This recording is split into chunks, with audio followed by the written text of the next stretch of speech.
Good morning all of you my students and you are welcome on my channel English literature academy. जैसा कि आप जानते हैं कि अगर आपने इंग्लिश लिटरेचर से रिलेटेड किसी भी एग्ज़ाम का फॉर्म फिल किया है तो आपके लिए मेरी वीडियो बहुत ज़्यादा हेल्पफुल है और मेरा चैनल ऐसे ही वीडियोस जो है अपलोड कर रहा है जिससे आप कम टाइम में ज़्यादा तैयारी कर सकें या अपनी प्रिपरेशन को पूरी तरह से जज कर सकें कि आपको कितना आता है। इसी में आज हम इसी सीरीज़ को आगे बढ़ाते हैं और इसी सीरीज़ में आगे बढ़ाते हुए मैं आज आपके सामने एक ऐसे पोएट का डिस्कशन करूंगी जिनका नाम है Walt Whitman. Walt Whitman was an American poet and he was an essayist journalist and poet. तो इस तरह से अगर हम देखें तो इनके टाइम पीरियड की अगर बात आती है कि he was born on 1819 and died on 1892. He was born on 1819 and was dead on 1892. He was the poet of 19th century. आप इस तरह से कुछ मोटी मोटी बातें याद कर लीजिए, जो स्पेसिफिक कंटेंट है उसको थोड़ा सा ध्यान दीजिए। बात आती है इनके वर्क्स की, तो जो मैंने प्रीवियस ईयर्स के क्वेश्चंस देखे हैं और प्लस जिनके हमें मोस्ट प्रोबेबिलिटी ये है कि इस तरह के क्वेश्चंस पूछे जा सकते हैं इन फ्यूचर के क्वेश्चंस देखे हैं, जैसा कि मैंने स्टडी किया तो प्रीवियस ईयर के क्वेश्चंस के कंक्लूजन निकालने के बाद मैं इस नतीजे पर पहुंची हूं कि आप इनका जो प्रीवियस ईयर्स के क्वेश्चन है वो बहुत ज़्यादा इनके वर्क पर नहीं पूछा गया और इनका वर्क भी काफ़ी कम है, बहुत ज़्यादा इनका वर्क नहीं है। दूसरी चीज़ ये है कि जो स्पेसिफिक कंटेंट है इनका सिर्फ हम उसका डिस्कशन करेंगे, क्योंकि जिसके ऊपर क्वेश्चन बेस्ड आए हैं प्रीवियस ईयर्स में तो हम उन्हीं को ज़्यादा जो है फोकस करते हुए आज अपनी जो प्रिपरेशन है उसको थोड़ा सा अपनी प्रिपरेशन को थोड़ा कमांड देंगे। चलिए देखते हैं इनके वर्क्स को कि इन्होंने कौन कौन सा वर्क्स किया है। पहली बात आती है इनके वर्क्स की, तो ये क्या थे? ये पोएट थे भाई। मैंने स्टार्टिंग में ही जैसे आपसे कहा तो ये पोएट थे। He was an American poet, इस तरह से आप इनको याद रखिए। O captain my captain, O captain my captain एक इलेजी पोयम है। कैसी पोयम है ये? इलेजी पोयम है और पब्लिश्ड होती है 1865 में। तो 1865 में ये पब्लिश्ड हुई। It was the published on 1865 and it was the इलेजी poem. इस तरह करके आप इसको अच्छे से याद कर लीजिए और अच्छे से इस पर ध्यान दीजिए। चलिए नेक्स्ट आता है आपका, फर्स्ट ऑफ ऑल हो गया अब आपका Sequel to Drum Taps. Sequel to Drum Taps 1865 में आया, first publish collection of poems. It was not a single poem, it was the collection of poems. ये आपको ही ध्यान देना है कि कौन सी चीज़ें हैं या कौन सी ऐसी नाम हैं जो कि कलेक्शन ऑफ पोएम्स हैं। तो क्या कहा जा रहा है यहाँ पर, इसको समझिए। Sequel to Drum Taps, Sequel to Drum Taps published on 1865 and it was the collection of poems. Is that clear? चलिए नेक्स्ट देखते हैं अब हम इसी में इनका जो सीरीज है, इनकी जो आगे जो हमारी पोएम है वो है song of my self. Song of my self included of leaves of Grass 1855। कब आया ये वर्क इनका? 1855 में। It was published on 1855 and included the, इसको आप ध्यान रखिएगा, included the leaves of grass. तो लीव्स ऑफ ग्रास क्या था? कलेक्शन ऑफ पोएम्स थी। लीव्स ऑफ ग्रास क्या था? कलेक्शन ऑफ पोएम्स थी। और इसी कलेक्शन ऑफ पोएम्स में अगर हम बात करें कि हमारे पास क्या है, हमारे पास है सॉन्ग ऑफ माई सेल्फ। जो पोएम है वो come from the leaves of grass, यानी इसी के साथ में लीव्स ऑफ ग्रास भी थी और साथ में ये भी थी, जो इसमें हम कह रहे हैं Song of Myself. Number 4 पर आता है Crossing Brooklyn Ferry contain. Crossing Brooklyn Ferry contain published on the 1856, was published on the 1866। और इसमें जो खास बात है जो हमें अच्छे से याद रखना है वो है 9 सेक्शंस में डिवीज़न था। इस कलेक्शन का कितने सेक्शन में डिवीज़न है? 9 सेक्शन में डिवीज़न है। इस चीज़ को आप अच्छे से ध्यान रखिएगा, क्वेश्चन पूछा गया है और मोस्ट प्रोबेबली इसकी जो है इन फ्यूचर ये फिर से पूछा जा सकता है, तो इसलिए आप इसको ध्यान रखेंगे। Crossing Brooklyn Ferry contain published on 1856, 9 sections हैं इसके अंदर। 5 अगर हम इनके पोएम की बात करें, leaves of grass. Leaves of grass का देखिए मैंने यहाँ पर भी आपके साथ ही मेंशन किया था। किसके साथ मेंशन किया था? सॉन्ग ऑफ माई सेल्फ के साथ में। तो सॉन्ग ऑफ माई सेल्फ के साथ मैंने लीव ऑफ ग्रास जो था वो मेंशन किया है।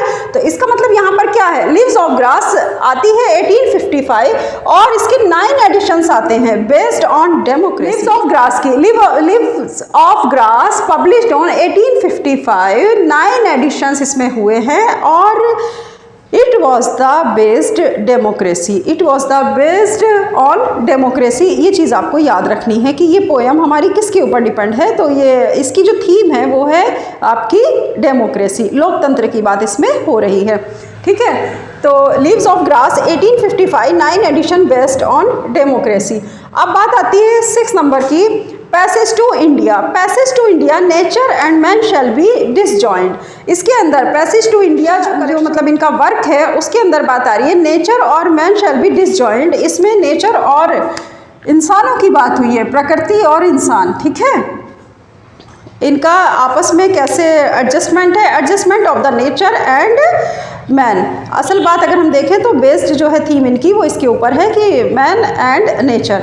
अब यहाँ पर जैसे हमने आपसे बताया passage to India, nature of man shall be disjoint. Number 7 the Long Islander periodical 1838 में ये वर्क इनका पब्लिश्ड होता है। It was published on 1838 and founded by the W का मतलब है मेरे वॉल्ट वाइटमैन। आपको तो पता है कि मैं शॉर्ट की यूज़ करती हूँ क्योंकि मेरे पास इतना स्पेस नहीं रहता बोर्ड पर, तो आप भी इसी तरह से शॉर्ट की यूज़ करते हुए अपने नोट्स को कंप्लीट करिए ताकि आपको लिखना कम पड़े और याद ज़्यादा करना पड़े। चलिए नेक्स्ट अगर हम देखें इसी में नवंबर बॉक्स भी इनका वर्क है। ऑटोबायोग्राफी भी इन्होंने लिखी थी नवंबर बॉक्स। इनका हमें सही इंफॉर्मेशन अभी नहीं है कि ये किन मतलब इसका जो पब्लिश्ड हुई थी ये पोएम्स, तो ये किस साल में हुई या किस ईयर में हुई, तो थोड़ा सा इनमें कन्फ्यूज़न था, इसलिए मैं वो चीज़ें नहीं डालती जिसमें कन्फ्यूज़न होता है। आपको तो पता है कि कन्फ्यूज़न वाली चीज़ों से ही तो बचाना है आपको।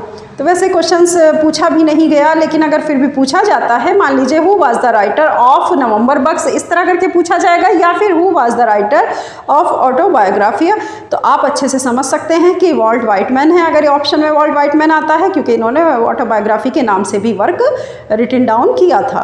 इस तरह करके आप इसे क्लियर करिएगा। ठीक है, अब बात आती है यहाँ पर Walt Whitman is point of. देखिए कुछ क्वेश्चंस थे जो कि मतलब थोड़ा सा अलग से थे, इसलिए मुझे लगा कि आपके साथ डिस्कस होने चाहिए।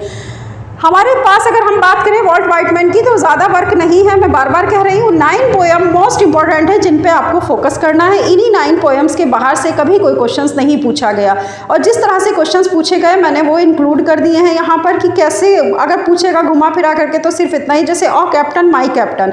ओ कैप्टन माई कैप्टन क्या है भाई, इलेजी पोएम है। आज किसके ऊपर लिखी गई, death of the Abraham Lincoln. तो जो अमेरिका के राष्ट्रपति थे, प्रेसिडेंट ऑफ अमेरिका, तो आप जानते ही होंगे अमेरिका के जो राष्ट्रपति थे अब्राहम लिंकन, उनकी डेथ के ऊपर, या एक तरह से देखा जाए ये एक मॉर्निंग पोएम है, एक शोक मतलब पोएम है। तो ये इस तरह की पोएम वॉल्ट वाइटमैन ने लिखी थी, किसके ऊपर, अब्राहम लिंकन के ऊपर, प्रेसिडेंट ऑफ अमेरिका के ऊपर। और जब उनकी डेथ हुई तो उसके ऊपर उन्होंने इस पोएम को लिखा और पब्लिश किया। पब्लिश कब हुई, 1865। इस पे थोड़ा ज़्यादा फोकस करिएगा, ओ कैप्टन माई कैप्टन।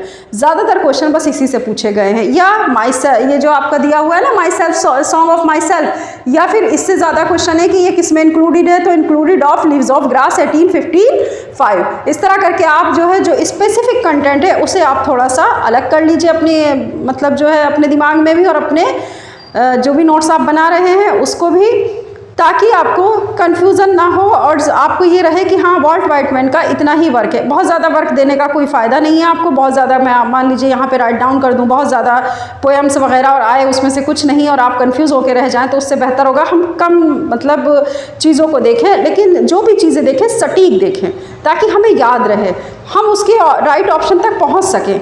तो स्ट्रेटजी हमारी ऐसी ही होनी चाहिए एग्ज़ाम की कि हमें चीज़ों को कंफर्मेशन के साथ देखना चाहिए। हाँ ये चीज़ हमें कंफर्म है, ये चीज़ हमें याद रह सकती है, तो हम उन्हीं चीज़ों पर ज़्यादा फोकस करें जिन पर क्वेश्चंस पूछे गए हैं। मैं बार बार इस चीज़ को रिपीट कर रही हूँ कि जिन पर क्वेश्चंस पूछे गए हैं आप उन्हीं को ज़्यादा फोकस करिए, क्योंकि उन्हीं के आसपास के क्वेश्चंस इस बार भी आने की पूरी उम्मीद है। कहीं और से तो सिलेबस के बाहर से तो देखिए आएगा नहीं पेपर, इसलिए सिलेबस के अंदर जितना कुछ भी है उसी के अंदर थोड़ा सा अपना दिमाग लगाते हुए आपको कुछ स्पेसिफिक कंटेंट निकालना है और उसी की प्रिपरेशन करनी है, जैसे कि मैं आपको अपने चैनल के थ्रू प्रिपरेशन करा रही हूँ। इसमें मैंने जैसे आपको बताया कि कुछ क्वेश्चंस हैं जिनका ज़रूरी है कि हम डिस्कशन कर लें, जैसे कि फर्स्ट ऑफ ऑल क्वेश्चंस क्या आता है, Walt Whitman is point of. Walt Whitman is poet of, मतलब वो कौन सी सेंचुरी के पोइट थे, तो 19th सेंचुरी। तो Walt Whitman poet of the 19th century, इस तरह करके आप इसका आंसर देंगे। और आंसर बल्कि आपको लिखना तो है ही नहीं, ऑप्शन आएगा तो 19th सेंचुरी आप आराम से लिख देंगे। नेक्स्ट आता है आपका known as the bard of democracy. भाई द बार्ड ऑफ डेमोक्रेसी के नाम से कौन थे पोइट जो जाने गए, ये स्पेसिफिक चीज़ है, इसको आप अलग से याद करिए। द बार्ड ऑफ डेमोक्रेसी मतलब किसको जाना गया, जाहिर सी बात है वॉल्ट वाइटमैन की हम बात कर रहे हैं, तो वॉल्ट वाइटमैन। एक ही पेपर पे आप सारा जो है ऊपर डाल लीजिए वॉल्ट वाइटमैन, उनका जो है date of birth and date of जो उनकी डैड है उसको भी आप DOB एंड DOD दोनों चीज़ें आप डाल करके और फिर पूरा जितना लिखना है वो आप लिखिए और फिर इस तरह के क्वेश्चंस का डिस्कशन कर लीजिए। वॉल्ट वाइटमैन पूरा लिखने की ज़रूरत नहीं, WW लिख देंगे तो भी काम चल जाएगा, ठीक है। चलिए, तो the bard of democracy Walt Whitman माने गए। Called a homespun philosopher, देखिए इनको होम स्पन फिलोसफर के नाम से भी जाना गया, भाई ये भी ध्यान रखिएगा। अब मैंने इसीलिए इस तरह के क्वेश्चंस यहाँ पर मेंशन किए थे क्योंकि ये प्रीवियस ईयर के पेपर में इसी तरह सीधा सीधा पूछे गए थे, लेकिन पता ना होने की वजह से बच्चा गलत करके आते हैं। तो बेहतर होगा कि अब आप इसको जान लीजिए और इसको जान करके इसी टर्म्स को थोड़ा अलग निकाल लीजिए उस कंटेंट में से जो आप पढ़ रहे हैं। जब आप इस तरह करेंगे तो आपको वहाँ याद आने में आसानी होगी।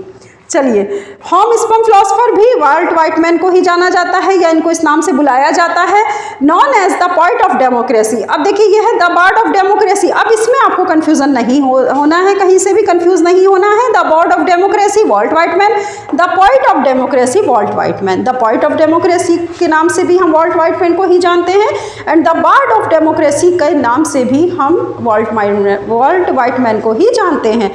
नेक्स्ट बात आती है कि और किस नाम से जानते हैं, तो हम इनको जानते हैं होम स्पन फिलोसफर के नाम से भी।